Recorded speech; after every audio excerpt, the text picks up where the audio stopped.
Hello friends, how are you. So आज जो हम पढ़ने वाले हैं उसका टॉपिक है the nun's priest tale. The nun priest tale जो है ये कैंटरबरी टेल से लिया गया है, जिसे जॉफ्री चौसर ने लिखा था। ये लेट 14th सेंचुरी में लिखा गया था और ये लंदन में लिखा गया था, लंदन में ही पब्लिश हुआ था। तो इसे पढ़ने से पहले हम इसका प्रोलॉग जान लेते हैं। प्रोलॉग बोलते हैं प्रस्तावना आरंभ को। हिंदी में इसका मीनिंग ये है और it's a kind of introduction. तो सबसे पहले हम ये जान लेते हैं। तो जो द कैंटरबरी टेल्स है, जिसे नहीं पता है उन्हें मैं बता दूं कि उसमें टोटल 29 पिलग्रिम्स होते हैं जो संत थॉमस बैकेट के श्राइन में जा रहे होते हैं, जो कैंटरबरी में है।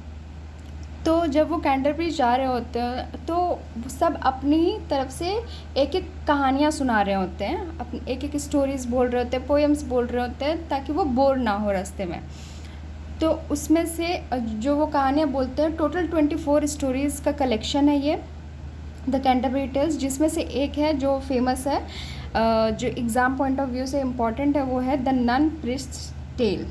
और अब समझ गए होंगे इसका प्रोलॉग। तो अब हम इसको हम स्टार्ट करते हैं, इस पोएम को। तो ये पोएम एक्चुअल में स्टार्ट ऐसे होता है कि जो पिलग्रिम्स होते हैं, जो ट्रैवल कर रहे होते हैं, वो जो अभी तक से जो कहानियाँ सुनाते हैं, जो पोएम्स बोलते हैं, वो थोड़ा ट्रैजिक होता है, थोड़ा इमोशनल टाइप्स होता है।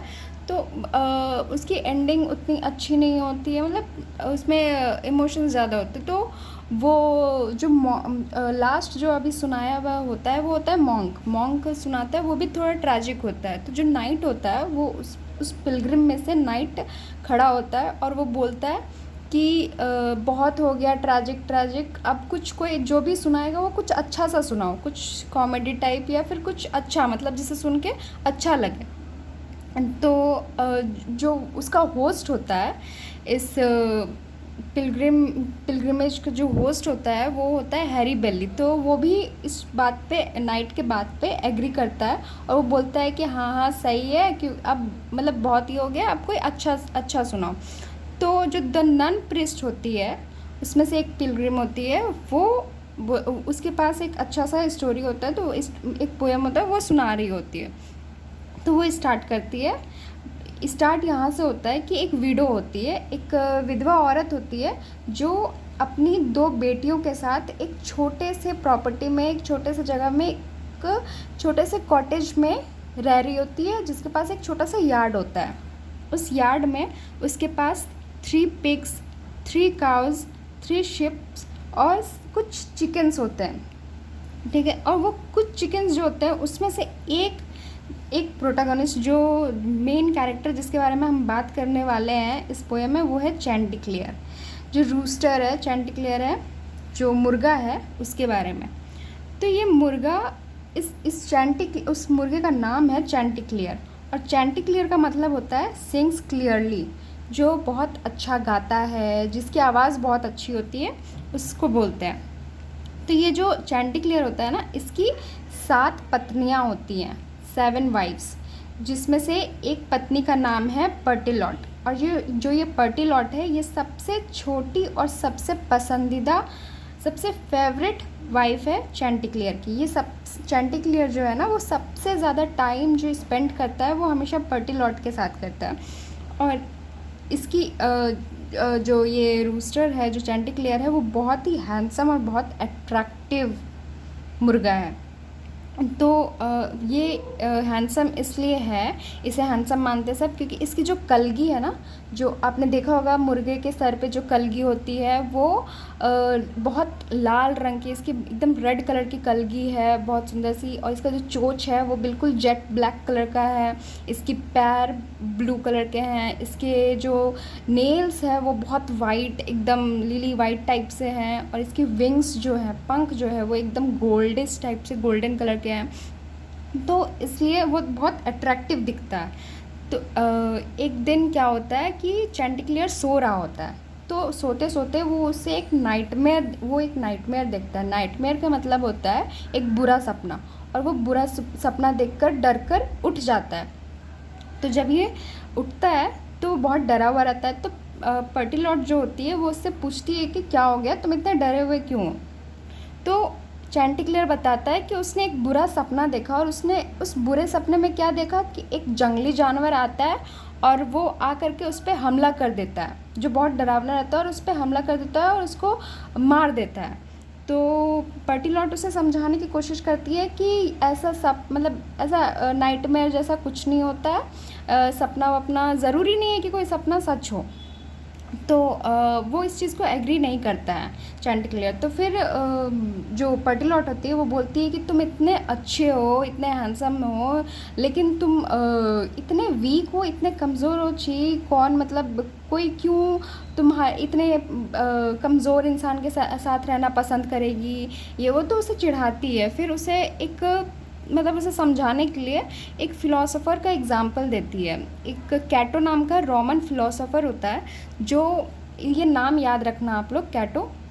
जो कैटो नाम का फ़िलासफ़र होता है, तो वो बोलता है कि जो ये सब जो सपने वपने होते हैं वो एक फ़िज़िकल मेलनकली की वजह से होता है, और ऐसा कुछ नहीं है कि सपने जो है ना वो आते जाते रहते हैं, और ज़रूरी नहीं, और सपनों से डरना नहीं चाहिए। सपने ज़रूरी नहीं है कि जो डरावने सपने हम देखते हैं वो सच ही हो, ऐसा कैटो का कहना है। तो जो चैंटिक्लेयर होता है वो इस सेंटेंस को, उसके बात को कॉन्ट्राडिक्ट करते हुए ये कुछ और फिलोसोफर्स के एग्जांपल देने लगता है पर्टिलॉट को, और बोलता है कि इससे भी बहुत बड़े बड़े ऑथर्स, बहुत बड़े बड़े फिलोसोफर्स हैं जिसने बोला है कि, जिसने माना है कि हाँ सपने सच होते हैं, और जो डरावने सपने होते हैं वो वार्निंग्स देते हैं, और कुछ भी हो सकता है, उसे इग्नोर नहीं करना चाहिए। तो वो इस चीज़ को मानने को रेडी नहीं होता है, लेकिन बाद में वो पर्टिलॉट की बात को एग्री कर जाता है। अब पता नहीं इतना बहस वो क्यों करता है, लेकिन वो लास्ट में, एंड में वो इस बात को मान जाता है कि हाँ ठीक है, पर्टिलॉट जो बोल रही है वही सही है। फिर कुछ दिनों के बाद क्या होता है कि मई का मंथ आ जाता है, और मई मंथ में बहुत गर्मी होती है। तो उस गर्मी के मौसम में ये चैंटिक्लेयर और इसकी सातों वाइफ जो होती है सब यार्ड में रेस्ट कर रहे होते हैं। तो उसी टाइम पे जो चैंटिक्लेयर होता है उसका ध्यान एक बटरफ्लाई पे चला जाता है। वो बटरफ्लाई उड़ रही होती है, तो वो उसको ध्यान से देखता है, और देख रहा होता है, तभी उसे एक झाड़ियों के पीछे एक फॉक्स नज़र आ जाता है जो बहुत डरावना दिख रहा होता है, और उस फॉक्स को देख के वो डर जाता है। तब उसको अपना सपना याद आने लगता है। तो ये जो फॉक्स होता है वो जाता है चैंटिक्लेयर के पास और जाकर उसे बोलता है कि डरो मत, मैं तुमको हार्म नहीं करूँगा, कुछ भी नहीं करूँगा, मैं बस तुमसे ये बोलने आया हूँ कि पता है, मैं तुम्हारे जो फादर है वो मेरे बहुत अच्छे फ्रेंड थे, और वो इतना अच्छा गाते थे, उनकी आवाज़ इतनी अच्छी थी, और सेम गुण जो है वो तुम्हारे अंदर भी आया है। तुम भी उनके तरह कितना अच्छा बोलते हो, तुम्हारी आवाज़ कितनी अच्छी है। तो वो उसकी तारीफ़ करता है, बहुत मीठी मीठी बातें बोलता है, और बोलता है कि कुछ गा कर सुनाओ, कुछ बोल कर सुनाओ। तो चैंटिक्लेयर जो होता है ना वो उसकी बातों पर आ जाता है, और उसे बहुत गर्व महसूस होता है, वो बहुत प्राउड फील करता है कि वाओ, मेरे फादर भी ऐसे थे, मैं भी ऐसा हूँ, मतलब मेरे अंदर कुछ तो है बात। तो वो जैसे ही फॉक्स को, रसल को वो बात, मतलब वो गाना सुनाने के लिए जैसे ही वो अपनी गर्दन को स्ट्रेट करता है, तो फॉक्स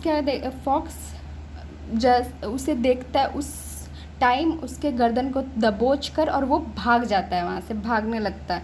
तो जो चैंटिक्लेयर होता है वो इतनी ज़ोर से चिल्लाने लगता है, इतनी ज़ोर से आवाज़ करता है कि जो विडो होती है और जो जितने भी जानवर होते हैं, जितनी इसकी पत्नियाँ होती हैं, सब रसल का पीछा करने लगते हैं चैंटिक्लेयर को बचाने के लिए, और सब रसल को मारने के लिए भागने लगते हैं। तो उसके पीछे भागने लगते हैं। तो होता क्या है कि जो चैंटिक्लेयर होता है वो अपना दिमाग यहाँ पर थोड़ा सा यूज़ कर लेता है, और वो बोलता है कि अरे फॉक्स तो और रसल, तुम्हारी बात, तुम इतनी अच्छी तरीके से बात करते हो कि तुम्हारी बात में तो कोई भी आ सकता है, कोई भी आ जाता है। तो एक काम करो ना, तुम्हारे अंदर वो जो टैलेंट है बात करने का, किसी को भी अपने बात पर भरोसा करवाने का, तो तुम एक काम करो कि उन्हें भी ऐसा कुछ बोल दो, जो तुमको मारने के लिए भाग रहे हैं, तुम उनको ऐसा कुछ बोल दो कि वो खुद ही यहाँ से चले जाए।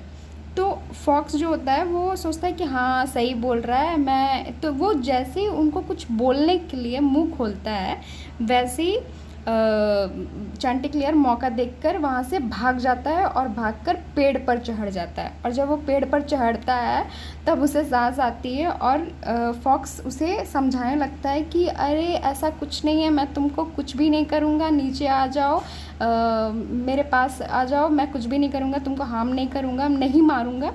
लेकिन इस बार चांटिक्लियर उसकी बातों पर नहीं आता है और वो नीचे नहीं उतरता है। तो एक्चुअल में जो ये पोएम है इसका जो मोरल है, जो इसका प्राइमरी मोरल है वो है to be aware of flattery and not to trust sweet words over common sense.